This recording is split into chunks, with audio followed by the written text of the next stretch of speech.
Ma tahay gabadh oo ku xanuunsato waqtiga dhiigga uu ku dhaco?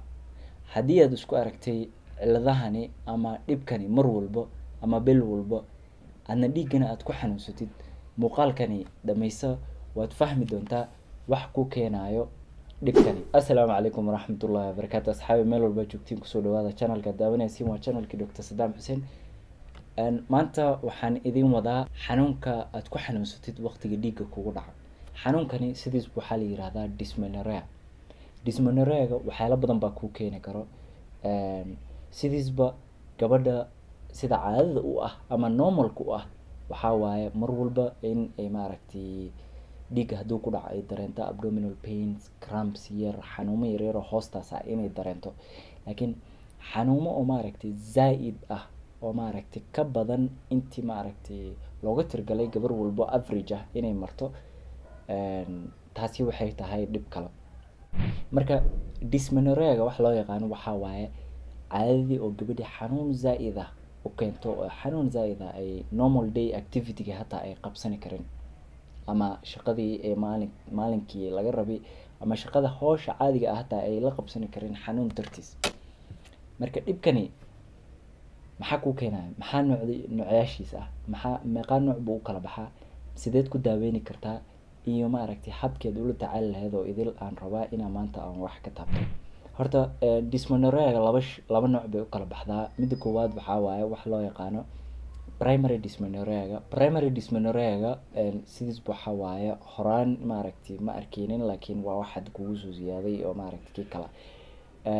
Secondary dysmenorrhea asagana wax yar leh ku kala duwan yihiin. Waxaa waaye xanuun oo markii hore aan jiri jirin oo maaragtay oo hadda ku keenayo xanuumo kala dartiis ku imaanayo waaye.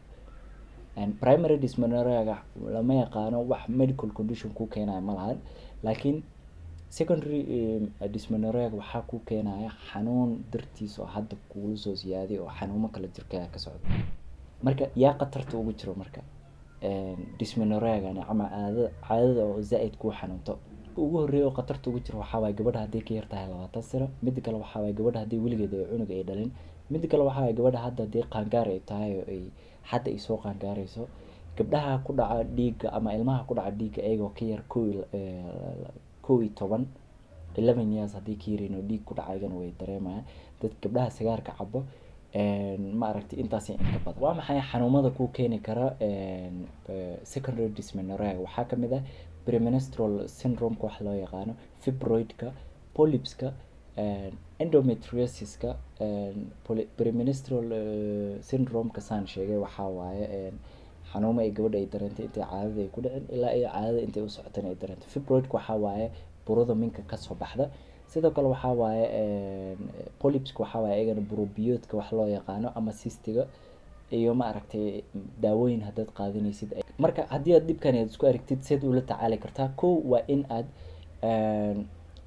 meeshii home treatment-ka intaad guriga aad joogtid waxaa waaye waa inaad samaysid meeshii aad massage garaysid, aad isticmaashid biyo kulul oo maaragtay qandac ah meeshii aad ku dhadhajisid ama aad saartid meeshii oo idil. Sidoo kale warm shower baad qaadan kartaa. Waxaa waaye qabays oo maaragtay oo kulul oo biyo kulul ah aad qaadan kartaa.